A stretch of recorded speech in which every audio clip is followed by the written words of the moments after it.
नमस्कार साथियों, जय हिंद। मेरा नाम है प्रीतेश जोशी और आप सभी का स्वागत है राजस्थान एग्जाम बाय मिशन ज्ञान के प्यारे से चैनल पर।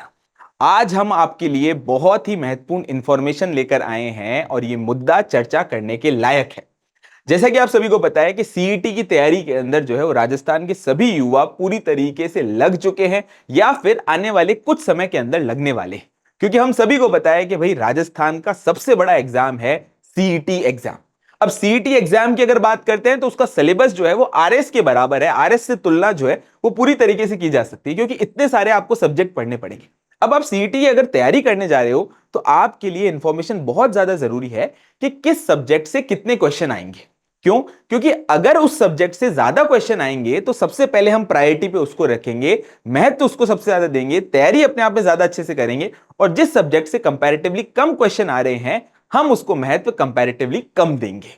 ये आपको सारी की सारी इंफॉर्मेशन मिलेगी कैसे? अगर आप पीवाईक्यू को एनालाइज करोगे। और इस वीडियो के माध्यम से उन पीवाईक्यू को देखते हुए हम ये चर्चा करेंगे कि कहां से कितने क्वेश्चंस जो हैं वो आए हैं। सबसे पहले हम बात करेंगे यहां पर सीईटी ग्रेजुएशन 2024 वाले एग्जाम की। एक तरफ आपके सब्जेक्ट्स लिखे हुए हैं, आगे की तरफ शिफ्ट्स लिखी हुई है, और साथ साथ में एवरेज यानी एक्सपेक्टेड कि भाई इतने के आसपास में क्वेश्चंस जो हैं वो पूछे जा सकते हैं। एक दो क्वेश्चन की यहां पर रेंज इस वजह से लगाई है क्योंकि कुछ क्वेश्चन को हम एक सब्जेक्ट में डाल सकते हैं, कुछ क्वेश्चन को हम दूसरे सब्जेक्ट में डाल सकते हैं, इसलिए एक अप्रोक्सीमेट रेंज यहां पर एवरेज के तौर पर लगाई गई है।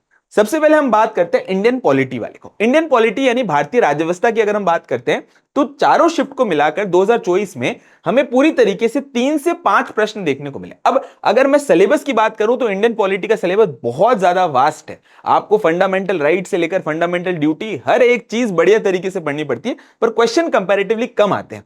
साथ साथ में यहां पर जिन टॉपिक से क्वेश्चन आ रहे हैं तो आपको यह समझ में आ जाएगा कि 2-3 टॉपिक अगर आपने इंडियन पॉलिटी की कर लिए तो आपके क्वेश्चन सारे के सारे वहां से हो जाएंगे। दूसरा इंपॉर्टेंट सब्जेक्ट है हमारा राजस्थान पॉलिटी यानी कि स्टेट पॉलिटी वाला पार्ट, राजस्थान की राज्य व्यवस्था। इसके अंदर हमें 10 से 5 के आसपास, 5 से 10 के आसपास में क्वेश्चंस जो हैं वो देखने को मिले। राजस्थान राज्य व्यवस्था अपने आप में बहुत ही इंपॉर्टेंट होता जा रहा है। अगर हम आसपास के एग्जाम्स को देखते हैं तो राजस्थान राज्य व्यवस्था से बार बार रिपीटेटिवली काफी सारे क्वेश्चन आ रखे हैं, तो इसलिए इसको तो हमें पूरी तरीके से फोकस करना। इसके अलावा आता है भारतीय अर्थव्यवस्था। भारतीय अर्थव्यवस्था से हमें एक शिफ्ट के अंदर 4, दूसरी में 10, तीसरी में 12, चौथी में 9, 8 से 12 प्रश्न जो है हमें भारतीय राज्य व्यवस्था के अर्थव्यवस्था के देखने को मिले। अब मैं इंडियन इकोनॉमी की बात करता हूं तो आपको यह ध्यान रखना है कि इंडियन इकोनॉमी के अंदर हमेशा करंट साथ में लेकर चलना है, तब जाके जो है आप बढ़िया तरीके से अपनी तैयारी को भी कर पाओगे और क्वेश्चन भी आपके वहीं से अटकेंगे। इसके बाद आता है राजस्थान की राज्य व्यवस्था। ये अपने आप में बहुत ज्यादा इंपॉर्टेंट है। राजस्थान आर्थिक समीक्षा की समरी आपको बिल्कुल 100% तरीके से पढ़नी है। इसके क्वेश्चंस का एवरेज बताऊं तो 12 से 14 क्वेश्चंस जो है यहां पर पूछे गए थे। अब आपको यहां पर ध्यान रखना है कि अगर आप राजस्थान पॉलिटी कर रहे हो, राजस्थान अर्थव्यवस्था कर रहे हो, ये ऐसे सब्जेक्ट है जिनको आप किसी भी हालत में नहीं छोड़ सकते, इनको तो आपको करना ही करना है।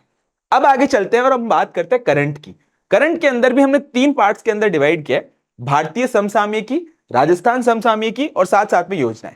अगर मैं इंडिया के करंट अफेयर्स की बात करूं तो एक छात्रों के अंदर जो है वो एक मनोबल ऐसा रहता है कि भाई राजस्थान से ज्यादा पूछते हैं, नहीं, लेकिन सीईटी के अंदर हमें इंडिया के करंट अफेयर्स बड़े स्तर पर पूछे जाने लगे। जैसे एग्जाम्पल के तौर पर 8 से 10 क्वेश्चन है, राजस्थान समसामयिकी में 5 से 8 है, और योजनाओं में हमें 3 से 5 प्रश्न है। पर आप किसी भी हालत के अंदर करंट अफेयर्स को नहीं छोड़ना। क्यों? क्योंकि करंट अफेयर अगर आपने ध्यान से कर लिए तो आपके बढ़िया से बढ़िया नंबर आएंगे।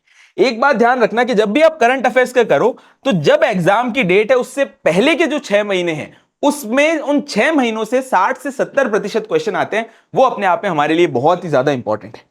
इसके अलावा अगर हम राजस्थान हिस्ट्री की बात करते हैं, बहुत ही ज्यादा इंपॉर्टेंट है, जिसके अंदर हमें इंपॉर्टेंट तौर पे 10 से 12 क्वेश्चंस देखने को मिले थे 2024 में। राजस्थान आर्ट एंड कल्चर अपने आप में बड़ा इंपॉर्टेंट है, 15 से 20 सवाल हमें यहां पर देखने को मिले थे। अब आप एक चीज नोटिस करो कि अगर सबको आप कंपेयर करते हो तो राजस्थान की राज्य व्यवस्था, राजस्थान की अर्थव्यवस्था, राजस्थान का आर्ट एंड कल्चर और राजस्थान का इतिहास अपने आप में हमारे लिए कितना महत्वपूर्ण हो जाता है। इसके बाद अगर हम बात करते हैं तो भारतीय इतिहास की, इससे हमें बहुत कम क्वेश्चन देखने को मिले, 4 से 8 प्रश्न देखने को मिले। मतलब अगर मैं यहां पर बात करूं कि एक शिफ्ट के अंदर तो एक ही क्वेश्चन आया था, वो भी बड़ा इनडायरेक्ट सा क्वेश्चन था, इसलिए हमें देखने को मिलता है कि भारतीय इतिहास से लिमिटेड क्वेश्चन है। पर यह कहना भी गलत होगा कि क्वेश्चन नहीं आएगा तो बिल्कुल छोड़ देना। क्यों? क्योंकि अगर एक शिफ्ट के अंदर 8 क्वेश्चन आ जाते हैं तो क्या करोगे? इस वजह से इंडियन हिस्ट्री जो है आपको सिर्फ लिमिटेड करनी है, यानी आपको 19वीं 20वीं शताब्दी के सामाजिक धार्मिक समाज आंदोलन से लेकर और भारतीय जो क्रांति थी, जो आंदोलन था, उसको आपको पढ़ना है। उससे आपका काम पूरी तरीके से चल जाएगा। इसके अलावा अगर मैं भारतीय भूगोल की बात करता हूं तो 8 से 10 क्वेश्चन आते हैं। राजस्थान के भूगोल से हमें 10 से 12 क्वेश्चन देखने को मिलते हैं, जो दिन ब दिन बढ़ते जा रहे हैं, और ये अपने आप में जो है वो पूरी तरीके से एक इंपॉर्टेंट सब्जेक्ट के तौर पर देखा जा रहा है। इसके अलावा विज्ञान से हमें 8 से 10 क्वेश्चन देखने को मिले। गणित और रीजनिंग से अपने आप में बहुत क्वेश्चन देखने को मिल रहे हैं, 13 से 15। हिंदी की अगर मैं बात करूं तो 10 क्वेश्चन, अंग्रेजी के अपने आप में 10 क्वेश्चन, कंप्यूटर के 5 से 6 क्वेश्चन। अब आप एक चीज नोटिस करो कि अगर आप हिंदी और इंग्लिश में से एक में कमजोर हो और एक में अच्छे हो, अभी के समय पर आप एक सब्जेक्ट, जैसे हिंदी में अगर कमजोर हो तो अभी हिंदी कंप्लीट कर लो, फिर इंग्लिश कर लेना, पीवाईक्यू लगा लिए, मोस्ट इंपॉर्टेंट क्वेश्चन लगा लिए, तो आपकी तैयारी के अंदर 4 चांद लग जाएंगे और कोई भी ऐसा सब्जेक्ट नहीं होगा जो छूटा हुआ होगा। सीईटी के अंदर हमें पता है कि भैया एक मिनिमम आपको मार्क्स लेकर आने, पर आप इस बात को क्यों नहीं समझते कि सीईटी की तैयारी हमारे राजस्थान के सारे एग्जाम्स के ताले खोल देगी। मैं तो आपको ये कहूंगा कि सीईटी की इतनी तगड़ी तैयारी करना कि सीईटी के बाद का जो भी एग्जाम हो उसकी आपको टेंशन बिल्कुल ही नहीं हो, क्योंकि आपको सिलेबस कम करना हो। वीडियो का एग्जाम दिया तो सीईटी के सिलेबस में से वीडियो का सिलेबस माइनस कर दो और वीडियो के सिलेबस को 5 बार रिवाइज कर दो, काम तुम्हारा हो जाएगा। इसी तरीके से तैयारी करनी। अब हम यहां पर चलते हैं और पहुंचते हैं सीईटी ग्रेजुएशन 2023 वाले पेपर की।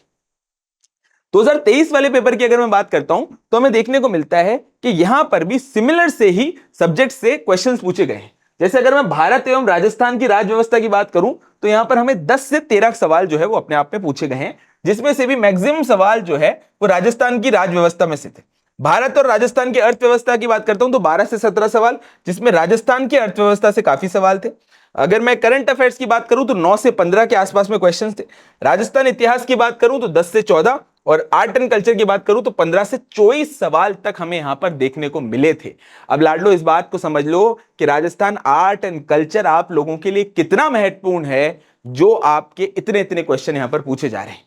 इसके अलावा अगर मैं बात करता हूं भारतीय इतिहास की तो 5 से 7 सवाल पूछे गए थे, यानी भारतीय इतिहास से कंपैरेटिवली कम क्वेश्चन आ रहे हैं। छोटा सा सिलेबस है, मेरे पुराने वीडियोस भी आप देखोगे और सारी चीजें देखोगे तो आपका सिलेबस कंप्लीट हो जाएगा। इसके अलावा भारतीय भूगोल से 9 से 10, राजस्थान से भूगोल से 18 से 21, विज्ञान की बात करें तो 8 से 10, गणित रीजनिंग से हमें 15 सवाल देखने को मिले, हिंदी इंग्लिश से बिल्कुल सेम 10-10, और कंप्यूटर से अपने 5-6, यानी कुल मिला के जो है हमारे पूरी तरीके से यहां पर सेम टू सेम पैटर्न के ऊपर ही 2023 का भी पेपर आया है। अब मैं इन सारी बातों का अगर कंक्लूजन निकालूं तो मैं आप लोगों को यह कह सकता हूं कि सिलेबस तो आपको पूरा कंप्लीट करना है, सब कुछ कंप्लीट करना है, लेकिन अगर आपने ये दिमाग लगा लिया, यानी कि राजस्थान की अर्थव्यवस्था बढ़िया तरीके से कर ली, राजस्थान की राज्य व्यवस्था जो है वो अपने आप में बढ़िया से कर ली, राजस्थान की कला एवं संस्कृति जो है वो अच्छे से किया, इसके साथ साथ में आपने मैथ्स प्लस रीजनिंग कर लिया, और साथ साथ में आपने हिंदी और इंग्लिश कर लिया। लाडलो अगर आपने ये सब कंप्लीट कर लिया ना तो सीईटी की टेंशन तो पूरी तरीके से खत्म हो जाएगी। पहले फेज में आप इन सब्जेक्ट्स को कंप्लीट कर लो जो अपने आप में बहुत ज्यादा इंपॉर्टेंट है।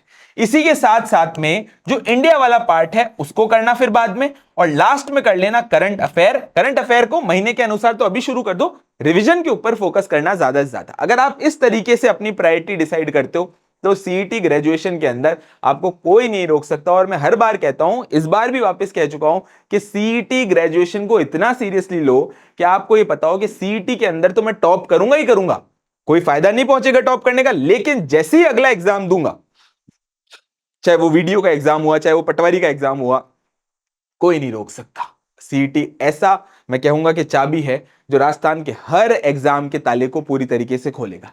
समय अब अभी ऐसा भी आ चुका है कि सीईटी के अंदर और एग्जाम्स जो हैं वो डाले जा रहे हैं, इसको भी लेकर जो है वो काफी सारी इंफॉर्मेशंस आती रहती है। तो आशा करता हूं ये वीडियो आपको अच्छा लगा होगा। ऐसा ही वीडियो हम सीईटी 10+2 के लिए भी बनाएंगे, पूरी तरीके से बने रहिएगा।